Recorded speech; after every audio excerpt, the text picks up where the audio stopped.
Ini konsep deep learning dulu ya. Kita masuk ke deep learning yang di sejarahnya sudah saya sampaikan pada beberapa pertemuan yang lalu bahwa tahun 80 ini mahasiswa yang belum tahu ya. Itu kita sudah mengenal CBSA, cara belajar siswa aktif. Tahun 94 itu namanya PAKEM, pembelajaran aktif, kreatif, efektif, menyenangkan. Ada 2004 namanya EEK, eksplorasi, elaborasi, konfirmasi. 2006 ada CTL, contextual teaching learning. 2013 scientific, 2022 diferensiasi, 2025 pembelajaran mendalam. Gitu. Ini istilah-istilah saja. Beberapa istilah konsep itu banyak beririsan sebenarnya. Kalau pembelajaran mendalam kan ada istilah joyful learning, ya sama juga dengan cara pakem gitu. Harus dengan menggembirakan joyful learning. Bermakna itu itu mungkin ke CBSA juga mungkin aktif ya gitu. Atau mungkin ke bermakna ya, meaningful learning. Nah, kalau keseluruhan itu dibaginya cukup dengan 2 saja kalau menurut saya. Ada model pembelajaran yang hanya mengusulkan prinsipnya saja, CBSA, PAKEM, CTL, diferensiasi itu ya prinsipnya itu guru tidak perlu lagi menyusun sistematikanya gitu ya, bebas aja. Senang sebenarnya kalau saya menggunakan PAKEM CBSA. Jadi guru itu silakan aja jungkir balik yang jelas prinsipnya sudah terpenuhi. CTL misalnya ada 7 prinsip, terpenuhi enggak gitu. Itu kita klaim sebagai CTL gitu. Tapi untuk pembelajaran di kelasnya ya diserahkan pada guru. Kalau yang kedua, pembelajaran yang mengajukan sintak itu agak sedikit kaku ya. Prosesnya memang ada EK misalnya. EK itu ya eksplorasi dan terusnya, itu kan urutannya nggak bisa ditukar sebenarnya. Scientific apalagi ya, itu ada 5 langkah ya, nggak bisa ditukar-tukar itu langkahnya. Itu harus berurutan, mengamati, menanya, mencari data, menganalisis, mengkomunikasikan misalnya itu. Nggak bisa tiba-tiba mengkomunikasikan apa sih yang akan dikomunikasikan kalau emang belum ada sesuatu yang dianalisis yang akan ditunjukkan. Deep learning dalam konteks di Indonesia itu mengusulkan sintak ya, memahami, mengaplikasikan dan merefleksi. Nah itu siklusnya begitu memang gitu. Bisa nggak mengawali dengan mengaplikasikan dulu? Ya tadi kalau langsung mengaplikasikan siswa masih bolong gitu, masih kosong gitu, nggak bisa dia mengaplikasikan tanpa memahami. Ya kemudian langsung merefleksi, apa direfleksi kalau belum melaksanakan kegiatan mengaplikasikan. Jadi memang harus siklusnya begitu. Hasil refleksi yang hari ini mungkin jadikan memahami untuk yang akan datang dan terus begitu. Nah, deep learning sebenarnya dia dipinjam dari machine learning ML. Ya, machine learning itu kalau di sini saya tunjukkan ya, machine learning itu adalah sebenarnya komputer untuk belajar dari data dan membuat prediksi atau keputusan. Kecanggihannya AI misalnya untuk itu deep learning ya, machine learning ya. Kemudian search engine, Google Search, kemudian ada juga ChatGPT segala macam itu termasuk pada machine learning. Nah, bagian dari machine learning itu ada salah satu deep learning sub bidang dari ML yang menggunakan jaringan saraf tiruan, network neural network. Jadi artinya direplikasi ya. Jadi kalau misalnya menggunakan deep learning dalam konteks ini, dalam konteks mesin ya, itu cara bagaimana seolah-olah istilahnya, kecerdasan buatan ya, memang seperti ini. Mereplikasi, meniru dari pola pikir, cara berpikir otak manusia sebenarnya begitu. Nah, ini saya juga ngambil dari AI. Sebelum tampil ini Bapak ini bagus nih, saya amati. Jadi intinya sih neural network sebagai core AI ini deep learningnya seperti ini, itu kan berbasisnya pada kognitif sebenarnya. Bagaimana cara kerja otak begitu. Cara kerja otak ini digambarkan bagaimana punya layer ya, isinya layer, inputnya apa, kemudian ini adalah jaringan otaknya yang menghubung-hubungkan antar konsep menjadi sebuah konklusi. Gambarannya seperti ini Bapak Ibu, kalau ditampilkan dalam bentuk gambar. Jadi input apa, kemudian setiap konsep yang ada dalam otak kita itu kan bisa kita terjemahkan dengan berbagai macam asumsi kan, dan itu berlayar itu artinya bersambung gitu. Nanti saya contohkan sampai akhirnya memutuskan atau inputnya apa, outputnya apa. Output ini adalah input juga bagi kasus yang berikutnya gitu. Jaringannya sangat rumit ya. Contoh ini dialog ya, dialog. Bapak Ibu, ini mahasiswa, kalau kita mah usia yang Pak Jahidin atau Pak Edi pasti tahu ini, bisa mengapresiasi. Tapi ketika kita melihat gambar ini, apa yang terpikirkan oleh kita, itulah deep learning kita. Sejauh mana deep learning kita memahami ini, itu ukurannya. Ukuran kita mengetahui, bisa memaknai gambar ini, itu adalah ukuran kita sejauh mana deep kita, kedalaman kita memahami objek ini. Iya kan? Saya minta 2 orang, 1 atau 3 orang. Kira-kira apa yang terpikirkan oleh saudara mahasiswa dengan gambar ini? Halo? Atau Bapak Ibu guru, apa yang terpikirkan ini? Silakan. Ya? Elgia, siapa? Izin Prof menjawab. Ya, silakan. Itu untuk pengobatan kulit, bahannya dari salah satu letusan, hasil dari proses gunung api. Terus, oke, kulit, 2 konsep. Satu adalah penyakit kulit, yang kedua adalah vulkanisme. Yang lain? Yang kepikiran? Siapa? Silakan.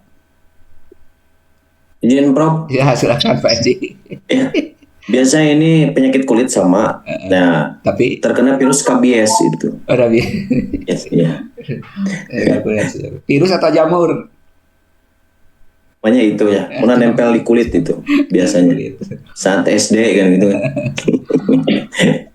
Saya gini, kalau saya melihat ini tuh langsung teringatnya Malibai, bukan itu yang di bawah itu Ciater. Pak Agus Nuhadin ini di Bandung itu ada pemandian air panas, Ciater namanya, dan itu banyak sekali orang berkunjung untuk pengobatan penyakit kulit. Jadi apa yang kita pikirkan dari gambar ini macam-macam, itu terkoneksi di dalam otak kita itu, wah luar biasa gitu, diuraikan. Nah itu digali gitu ya. Nah ini gambaran umum terkait dengan simulasinya ya. Ini slide 88. Bagi generasi Z atau mahasiswa saat ini bingung dia apa gitu. Nah berarti dia jong, kosong di sini, nggak bisa lanjut itu. Inputnya aja udah masuk, melihat slide 88 tuh apa maksudnya, bingung. Nah itu udah jong, udah nggak bisa berkembang, nggak bisa dikoneksikan dengan dilanjutkan, nggak bisa. Ke layar pertama aja udah nggak bisa. Tapi ketika dia kutu air bisa macam-macam. Ya kan disambung nih. Kutu air bisa dijelaskan dengan sering basah, kutu air bisa dengan jamur, kutu air dengan pasca vulkanik, kutu air dengan sakit kulit, kutu air dengan air kotor dan lain-lain. Itu bisa menjelaskan. Tadi Budia mengatakan hanya penyakit kulit kaitannya dengan, nah itu berarti kedalaman sampai di situ. Bisa nggak dijelaskan? Bisa. Asal Budia diberi kesempatan untuk panjang lebar, harganya, kemudian siapa penggunanya, gitu kan, ada di mana saja, harganya berapa kalau di Jakarta, berapa kalau di Kalimantan, itu macam-macam. Jadi satu objek yang dihafal dia terkoneksi dengan yang lain. Nah permasalahannya sekarang namanya AI itu dia bisa membaca angka, huruf, bahkan gambar kan begitu. Ini luar biasanya, karena dia punya referensi kan. Tetap aja AI itu mereka kenapa bisa jawab, karena dia sudah diisi dulu, di dalamnya diisi dulu, mengumpulkan pengetahuan dulu, ya kan, ada dalam pengetahuannya, baru setelah ditanya dia akan menjawab, mengkoneksikan antar variabel, muncullah gitu. Ya kan, bisa jadi dari hasil dari slab ini kemudian dia berpikir muncullah tidak perlu resep dokter gitu kan, bisa aja kan, karena kan sakit kulit hanya jamur gitu kan, ya udah masa harus pakai resep dokter, ya kan. Nah artinya kan ini adalah konklusinya, banyak kegiatan yang, nah kita berharap bahwa siswa itu setelah dia mengumpulkan pada saat free kelasnya, ya kan, kita latih kembali pada on kelasnya atau di kelasnya dengan cara diskusi. Dengan diskusi itulah maka berpikirlah atau kasusnya macam-macam gitu. Nah ini cara kerjanya gitu, deep learning ini namanya. Cara kerja deep learning seperti ini. Sekarang contoh simulasi ya. Dari banyak yang ini, bagian mana yang mahasiswa tidak kenal, tidak bisa? Oke, taruh berlanjutnya. Bagian mana yang kalau misalnya dari awal misalnya Anda tidak tahu dari istilah ini, maka kesananya nggak berlanjut. Misalnya gini, gentrifikasi. Kalau Anda tidak apa sih ini gitu, ya udah mandek gitu. Jadi si inputan di dalam memori kita nggak ada gitu. Zonasi bisa berkembang tuh, zonasi sekolah, zonasi wilayah, zonasi apa gitu bisa ya. Urbanisasi juga ada 3 kan pengertiannya gitu kan, bukan hanya perpindahan tetapi juga sebuah desa yang kemudian jadi kota, itu namanya urbanisasi juga, atau ke sikap perkotaan, jalan, rel, terminal, itu semua adalah konsep-konsep yang harus masuk dulu di dalam memori otak anak, baru nanti diolah gitu pada saat masuk di kelas. Nah harapan kita itu memasukkan konsep ini tidak lagi di ruang kelas, tidak lagi, tapi anak sendiri yang harus belajar gitu. Itu konsepnya gitu. Kalau misalnya memahami atau mengumpulkan pengetahuannya di sekolah, ya berarti sama juga dengan yang kurikulum atau metode pembelajaran yang lalu-lalu sama. Kenapa scientific itu gagal? Karena apa? Karena proses memahaminya itu di dalam kelas, bukan di ruang kelas. Harusnya sebelumnya. Ini masalah budaya kita ya, berat ya untuk seperti itu. Tapi dengan kebijakan sekolah yang bagus, saya yakin bisa. Ya kan, asal sekolah konsisten bagaimana cara memfasilitasi anak untuk bisa belajar mandiri dulu sebelum masuk ke kelas gitu. Diingatkan aja, minggu depan kita akan belajar tentang bagaimana menentukan zonasi gempa dan vulkanisme, kaitannya dengan kesuburan tanah ya. Bapak, saya tidak akan menerangkan tentang ini semua. Silakan Anda belajar sebanyak-banyaknya. Kita akan membuat peta zonasi kesuburan tanah. Anda harus mampu mengklasifikasikan, 1, tanah yang sangat subur, kemudian subur dan tidak subur dalam bentuk peta ya.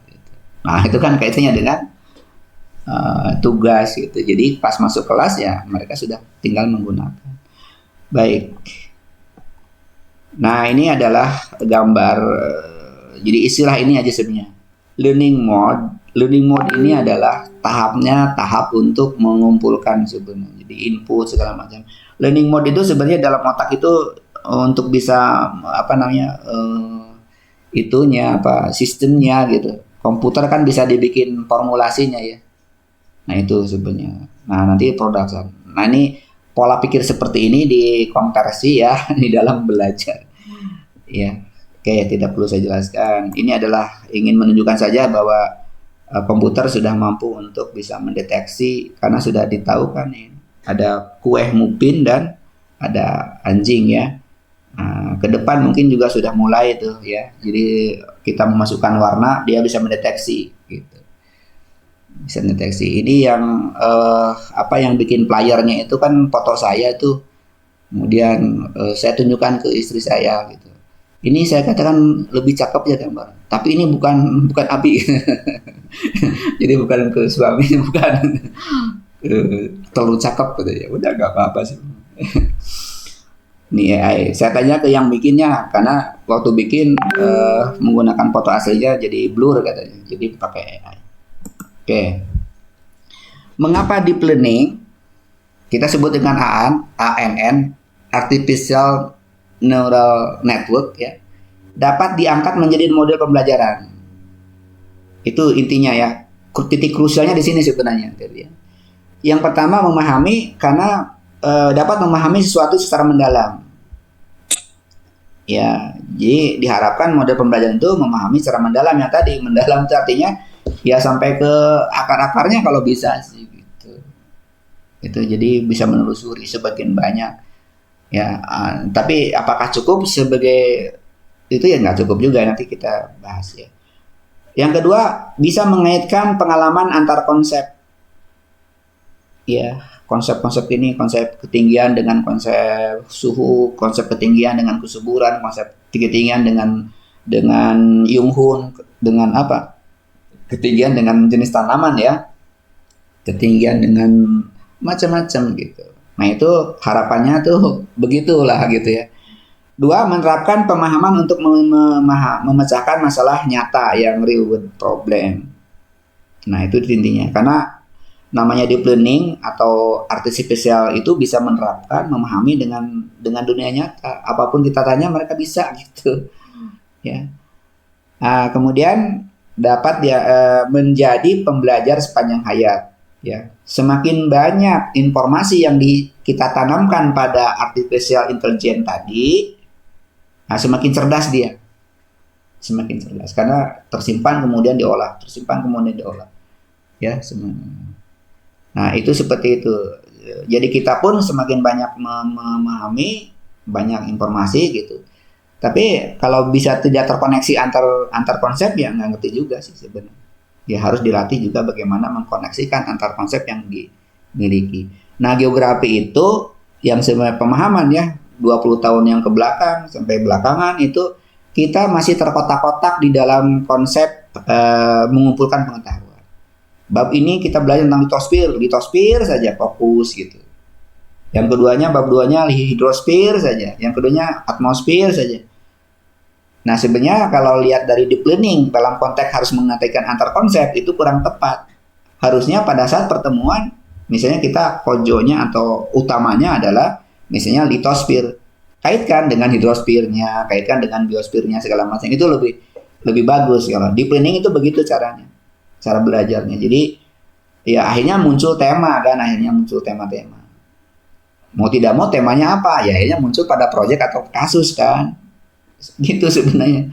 Kalau deep learning itu sebenarnya tidak mengandalkan pada materi-materi sebenarnya, cuma ya pada panduan, kemudian pada kebijakan CPL di pusat masih menonjolkan materi inti sebenarnya. Ya, masih menonjolkan materi intinya, tetapi ketika diturunkan dalam implementasinya, akhirnya kita terkotak-kotak lagi. Tetapi dalam buku panduan yang kami susun, ya saya susunnya dengan temannya di SMA itu mencoba gitu, memframing bahwa bukan itu loh, bukan materi, bukan esensi materinya, bukan materi esensialnya yang sebenarnya kita sasar, tapi kompetensinya gitu. Tapi kompetensi nanti saya jelaskan. Nah, proses ANN pada siswa itu seperti apa? Gitu. Atau artificial yang terjadi itu apa? Nah, setiap neuron itu adalah sel otak. Ya, dalam ANN atau dalam deep learning ya mengolah informasi dari banyak input. Ya. Ya, sama seperti siswa yang menghubungkan antar konsep dengan macam itu ya, menghubungkan antar konsep itu, maka muncullah gagasan dari farmasi dengan obat-obat untuk pemicu kecerdasan kan gitu. Itu sebenarnya apa? Itu vitamin agar loncatan listrik antar otak itu, antar sel otak itu cepat gitu ceritanya, sehingga dia cerdas kan gitu. Itu sebenarnya gagasannya. Jadi dikasih suplemen, kemudian nanti otaknya berkembang, bukan berkembang otak ya, tapi sebenarnya dia untuk memperlancar ini jangan sampai tersumbat gitu. Memang tersumbat gimana sih logikanya? Tapi ya itulah yang namanya jualan obat kan. Ini bisa meningkatkan kecerdasan. Pada intinya kasih vitamin supaya antar sel itu bisa terkoneksi dengan bagus. Tidak cepat lelah gitu maksudnya gitu kan. Kemudian ANN memproses dari lapisan awal ke lapisan dalam. Jadi dari mulai fakta, analisis, sintesis, evaluasi seperti itu gitu. Ya, sintesis, evaluasi. Jadi dari lapisan awal kemudian terus mendalam. Lapisan awalnya tadi sakit kulit, ya, gitu. Atau lapisan kemudian masuk ke vulkanisme langsung apa gitu. Sekarang pertanyaannya, apakah di Kalimantan bisa nggak memproduksi salep 88? Ya gitu ya. Nah pertanyaan itu kan akan diproses tuh. Orang yang tidak tahu bahwa salep 88 itu adalah dari belerang dan belerang berasal dari vulkanisme, maka dia bingung kan. Kalau misalnya dia tahu, pasti di Kalimantan, insya Allah tidak bisa di sumber daya untuk membuat salep 88 itu nggak bisa, kan begitu ya. Jadi bagi anak yang tahu bahwa itu adalah dari situ kan menghubungkan gitu.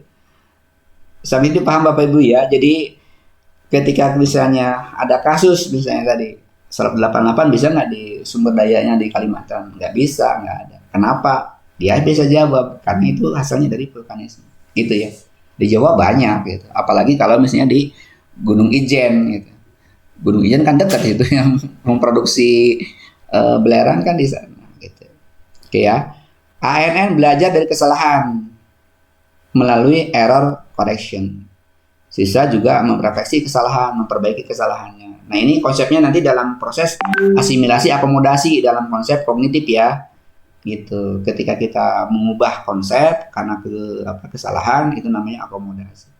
ANN belajar dari banyak contoh training data ya. Siswa belajar melalui proyek kasus dunia nyata dan ANN dapat mengenali pola baru meskipun berbeda dari data latihan yang lain sama. Kita pun bisa mengasosiasikan, bisa mengasosiasi. Nah itulah keunggulan deep learning ya, artinya dalam pembelajaran ya. Pertanyaannya, tadi anak dengan deep learning itu cerdas kan? Cerdas banget, karena inputnya banyak, kemudian dia bisa mengolah data, kemudian dia bisa menganalisis, menghubungkan. Apakah cerdas kompeten seperti ANN itu menjadi tujuan akhir dari proses belajar? Nah, inilah yang jadi titik krusial pendidikan. Ya. Tentu saja kita jawabnya tidak. Cerdas kompeten bukan tujuan akhir dari proses belajar. Cerdas, terampil, berbudi itu hanya output, Pak. Cerdas ya, output. Ya, belum tentu kecerdasannya bisa digunakan, bisa dimanfaatkan, bisa bermanfaat, belum tentu. Terampil, belum tentu juga. Berbudi baik mungkin itu persepsi dia, tapi juga belum bisa digunakan ya. Itu masih dalam proses output dari proses belajar di kelas, di ruang kelas di sekolah. Namanya kompetensi. Nah, belajar saat ini itu kita menggunakan yang namanya kurikulum berdampak, Bapak Ibu. Terkenal mungkin sekarang sudah mulai ada istilah-istilah kurikulum berdampak ya, Bapak Ibu. Itu sama dengan outcome based. Outcome itu adalah CPL gitu. Jadi apa? Dari kumpulan kompetensi itu diharapkan menjadi pribadi yang memiliki harga diri, beretika, dapat mengembangkan diri. Itu adalah udah rumusan CPL tingkat 1 tapi Pak belum kelihatan manfaatnya. Yang diharapkan dari hasil pendidikan adalah outcome tingkat 2, yaitu melihat indikator ketercapaian CPL. Dia bisa diterima di masyarakat enggak? Kalau jadi geng motor kan tidak bisa diterima di masyarakat, berarti kan gagal pendidikannya. Ya. Tidak menjadi beban masyarakat, artinya ya bekerja, tidak menganggur. Kalau dia menganggur jadi beban masyarakat, beban orang tuanya gitu. Tentu saja outcome berikutnya ya ini sejahtera gitu. Sejahtera itu bukan artinya materi, tetapi kalau dia bisa mengolah hati, mengolah apa dari apa yang dia miliki, ya dia sejahtera. Tidak menjadikan dia murung atau menjadi bunuh diri, itu berarti itu artinya sejahtera dia. Dan tentu saja pada akhirnya kan masuk surga tanda kutip ya. Itu outcome. Nah, berarti tujuannya karena ke situ sebenarnya. Oleh karena itu, apa tujuan akhir pendidikan? Yaitu melahirkan manusia yang memiliki akhlak mulia dan seterusnya kan. Itu adalah outcome-nya. Gitu. Tapi masalahnya sekarang orang kadang-kadang langsung gitu ya, langsung dari apa yang dimiliki dari kompetensi itu diharapkan. Atau misalnya langsung saja pada bagaimana mendidik yang outcome-nya di sini. Oke ya. Nah sekarang, jadi ini titik krusialnya Bapak Ibu ya. Titik krusialnya adalah apakah cerdas kompeten itu menjadi tuan akhir? Tidak. Di sini, di mana akhirnya muncullah istilah begini Bapak Ibu. Deep learning itu sebenarnya dari gagasnya dari Michel Poulan, Maria Longworthy ya di Australia. Kenapa ini muncul? Ya karena Pak Menteri saat ini produknya produk dari Australia. Yang jadikan narasumber atau tenaga ahli di kementerian pun adalah lulusan-lulusan dari Australia gitu. Jadi memang orientasinya memang begitulah gitu ya. Ya, deep learning itu. Nah, deep learning itu melahirkan ini berkarakter, memiliki warga negara yang baik, memiliki kemampuan berkolaborasi, problem listening, nah seterusnya kan seperti ini. Ada berapa tuh? 1, 2, 3, 4, 5, 6, 7 aslinya. Ya kan? Nah, ini adalah outcome Bapak Ibu, ini outcome. Ya. Nah, kemudian dielaborasi oleh ahli-ahli di Indonesia menjadi 8 ya. Di sini ya. Ada keimanan dan ketakwaan, penalaran kritis, kolaborasi, kesehatan, koneksi dan seterusnya. Ini namanya kita sebut dengan profil lulusan. Ada 8 dimensi profil lulusan.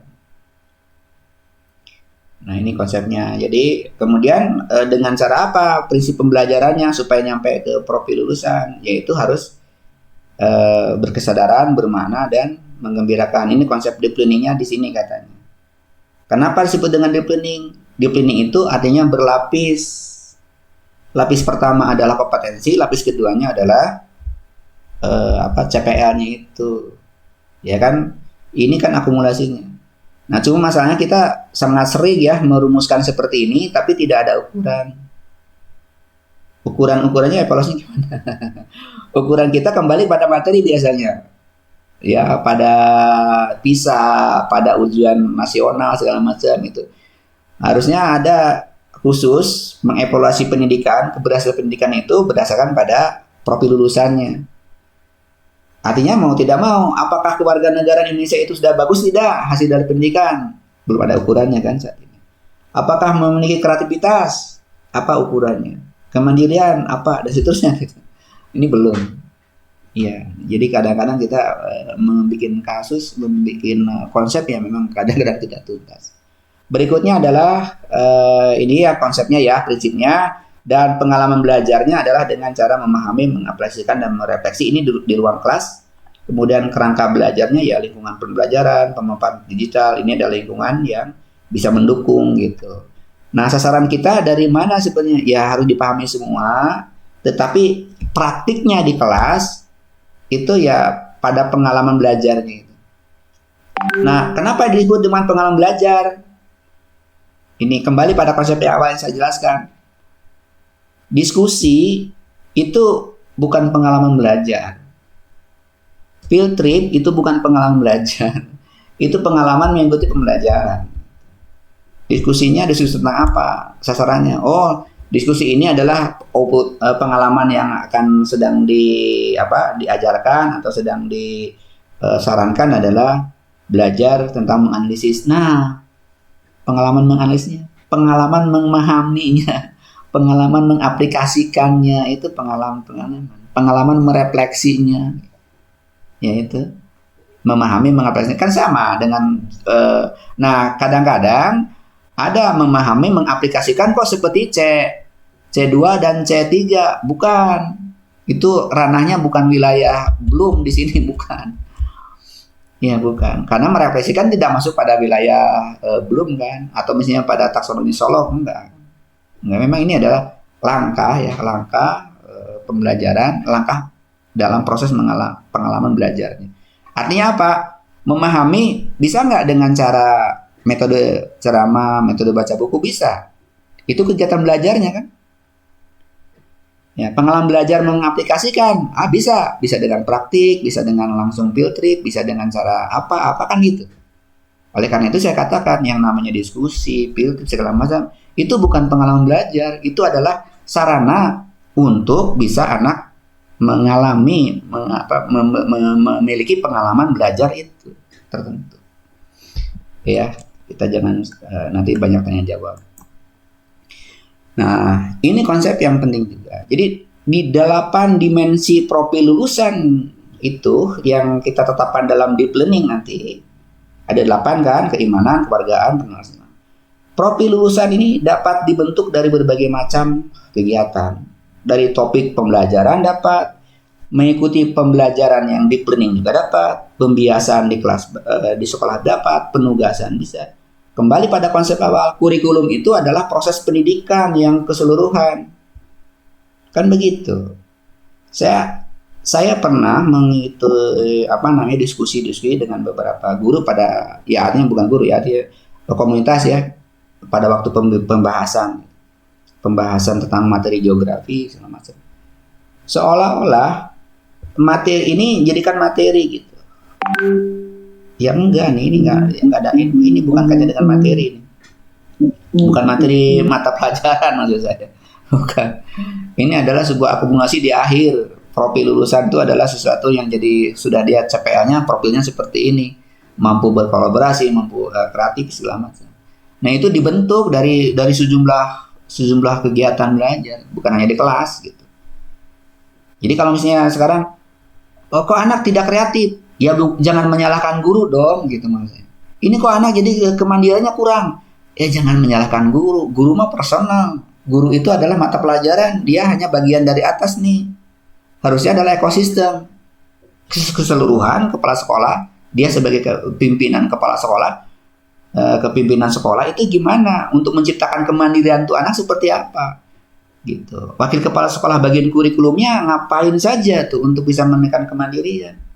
Nah, selama ini masyarakat berpikir bahwa ini anak tidak mandiri, gurunya tuh. Bukan personal ini. Ya. Komunikasi nggak ada dalam geografi, apa yang mesti komunikasikan? Melatih komunikasi kan anak orang bahasa. Melatih saya komunikasi jadi artinya bagi tugas gitu. Ini adalah kerja berat di sekolah, berbagi mata pelajarannya harus terstruktur, saya katakan tadi tugas-tugasnya harus diperiksa. Kegiatan ekstrakurikulernya harus didata. Bahkan bukan hanya itu, kegiatan misalnya Paskibra misalnya, kontennya apa? Bukan hanya berbaris-baris, tetapi memiliki apa di situ? Ingin mengembangkan apa? Tanggung jawab, sportivitas, kesehatan pengalaman kinestetika, pengalaman estetikanya barangkali dari seragamnya, dari gerakan baris berbarisnya. Itu semuanya dikelola gitu. Nyadar bahwa kita ingin membentuk itu gitu. Jadi semua warga sekolah itu terutama guru dan pengelola kepala sekolah dan wakil kepala sekolah itu berpikir kira-kira apa nih konstruksinya gitu. Nah, itu anak lulus itu baru kompetensi Pak Bapak Ibu. Baru kompetensi. Nanti kita ukur dari dari sekolah kami itu ya, misalnya itu berapa orang yang masuk ke perguruan tinggi. Nah, itu baru output, baru outcome, itu baru outcome. Berapa anak yang dari lulusan kami itu yang bekerja, itu outcome. Ya, itu adalah outcome. Jadi outcome itu adalah ya namanya juga dampak ya. Bukan kalau misalnya jadi jangan gini, saya bangga nih lulusan kami itu sudah punya keterampilan ini, wawasan sebenarnya. Itu baru kompetensi, Pak. Itu baru kompetensi. Belum memiliki makna gitu. Belum memaknai sesungguhnya. Nanti kalau memang dia lulus kemudian berapa orang yang lulus di perguruan tinggi mana, jadi bekerja apa segala macam, dan anak diterima di masyarakat, ada banyak ujian segala macam, itu namanya outcome-nya gitu. Nah, itu di perguruan tinggi sama Bapak Ibu. Kami itu menghitung outcome-nya itu adalah berapa yang melanjutkan ke S2. Berapa yang berwirausaha, dan berapa orang yang menciptakan pekerjaan baru. Itu outcome-nya. Itu dihitung berapa jumlahnya. Iya, gitu. Nah, ke depan di perguruan tinggi ya itu akan begitu, ya. Tempo hari ya 3 tahun atau 4 tahun ke belakang kita baru MBKM ya, baru ya lumayan lah, itu juga outcome-nya tahap 1, tapi outcome tahap 2-nya harusnya memang lebih bermakna ya. Oke, lanjut ya. Nah, deep learning adalah model humanis. Tadi dalam deep learning tadi itu projectnya itu bukan basisnya adalah kognitif ya, tapi dalam proses pembelajarannya itu kita menggunakan model humanis berbasis pengalaman. Contohnya apa? Karena ada tahap merefleksi, Pak, Bapak Ibu. Ya. Jadi antara setelah memahami kemudian mengaplikasikan kemudian merefleksi. Justru sebenarnya penanaman atau masuknya pengetahuan itu, bahwa pengetahuan itu sudah nyadar dimiliki oleh siswa, itu sebenarnya pada saat merefleksi, Pak. Ini sangat krusial di sini sebenarnya. Ya, bermakna tidaknya pembelajaran kita itu pada saat merefleksi. Makanya memang harus ya semuanya juga berpengaruh ya, memahami setelah kemudian mengaplikasikan kemudian langsung merefleksi. Gitu. Jadi artinya memberi makna dari apa yang telah dilakukan pada proses melaksanakan bermanfaat enggak dia di dalam kehidupan nanti sehari-hari. Oke ya. Ini teorinya ya, saya nggak usah menjelaskan bahwa namanya humanis itu ya experiential learning berbasis pengalaman, yaitu ya ini konsepnya. Ya. Pertama adalah concrete experience, mengaplikasikan dulu ya, atau mungkin dari sini dulu boleh lah. Ya dari aktif ini, di sini kemudian nanti setelah mengerjakan sesuatu itu direfleksi, diobservasi, kemudian setelah itu diabstraksi. Abstraksi itu adalah merefleksi juga ya, refleksi. Kemudian abstraksi itu adalah menanamkan memberi makna dari apa yang dia pelajarinya menjadi konseptual yang dimiliki, kemudian masuk lagi pada aktif eksperimental, artinya dia melakukan proses elaborasi kembali untuk bisa dikonkretkan. Oke, nanti urusannya ini faktornya dari kolom. Kita pengalaman belajar PS pengalaman itu pembelajaran. Ini saya ulang lagi ya. Jadi Bapak Ibu jangan terjebak oleh ramainya kegiatan diskusi. Wow, diskusi ramai segala macam. Belum tentu pengalaman belajarnya nyampe. Saya pernah menjadi narasumber di sebuah komunitas di MGMP kalau nggak salah, sudah melaksanakan pembelajaran ramai, yaitu cooperative learning dulu itu. Wah, diskusinya segala macam. Tapi ketika dites bahasa tes geografinya jeblok gitu. Ya, tidak bisa jadinya, jadi materinya kok tidak bisa dikuasai gitu. Padahal sudah begitu serius anak-anak katanya. Ya beda tuh, beda urusan gitu. Yang disasarnya mau apa. Jadi pengalaman belajar itu memahami, mengaplikasikan, merefleksi, mengevaluasi, dan semua ini yang enggak pengalamannya. Ya selain ini banyak ya. Ini kan kata kerja operasional kan. Nah, ini bukan pengalaman belajar, diskusi, praktek, debat, demonstrasi, itu bukan. Ini adalah fasilitasi ya, fasilitasi yang kemudian bisa untuk mengantarkan anak mengalami pembelajaran. Tapi dalam konteks berpikir ya konteksnya. Kalau misalnya pengalamannya adalah pengalaman spiritual, tentu kegiatannya bukan ini Pak Bapak ya. Di sini adalah sholat berjamaah, mungkin apa gitu ya, supaya tergantung. Oke. Ini tadi sudah penerapan deep learning melalui hybrid classroom. Diharapkan itu, saya ulangi, memahami itu diharapkan pada tahap pre-class. Mengaplikasikan itu sudah masuk di kelas. Dan ketika merefleksi sebenarnya sudah di luar kelas lagi sebenarnya ya. Tapi bisa juga sebagian di sini ya untuk bisa merefleksinya ada dengan tugas berikutnya. Pembelajaran dengan memberi tugas ya. Nah, ini potensi terjadi miskonsepsi. Terjadi miskonsepsi perlu saya jelaskan karena supaya kita punya pemahaman yang sama sebenarnya. Bermakna di sini ada dua Bapak Ibu. Ya. Ada secara kognitif bermaknanya, ada bermakna secara humanis. Kalau bermakna secara kognitif adalah ketika informasi yang datang kepada siswa itu terkoneksi dengan konsep yang dimiliki sebelumnya. Itu bermakna. Sehingga dia paham, ngerti gitu. Ngerti. Contohnya misalnya gini, kita kasih informasi kan, kasihkan informasi tentang misalnya tadi ya sebut aja yang informasi yang baru ya, informasi baru tentang aglomerasi misalnya. Aglomerasi. Kemudian anak itu aglomerasi kota. Kemudian anak itu misalnya tidak ada informasi awalnya ya tentang aglomerasi misalnya, tentang kota, tentang segmentasi, segregasi kota segala macam. Nah itu ketika ada informasi tentang aglomerasi dia bingung, apa ya, nggak ngerti. Nah berarti kan dia tidak bermakna katanya gitu, karena dia nggak ngerti. Tapi kalau misalnya ada konsep, misalnya maksudnya aglomerasi, kemudian di dalamnya itu sudah ada apa istilahnya dasar pemahaman yang sudah ada di dalamnya gitu ya, sudah awal, dan dia paham gitu bagaimana cara mendefinisikannya dari konsep yang baru datang itu. Nah berarti dia bisa mengelaborasi dan itu adalah namanya bermakna gitu ya. Jadi terkoneksinya antar konsep. Nah itu bisa dilatih sebenarnya ya.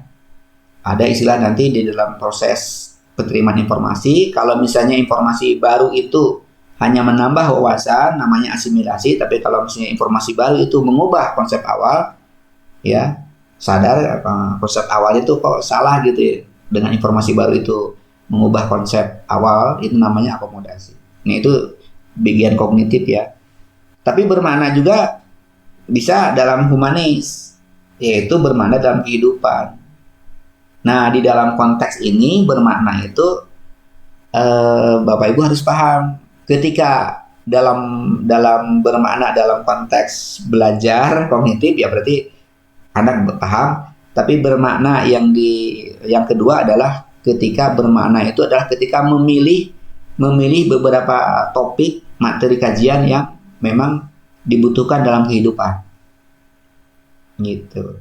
Jadi bermakna di sini adalah bermakna kognitif dan juga humanis.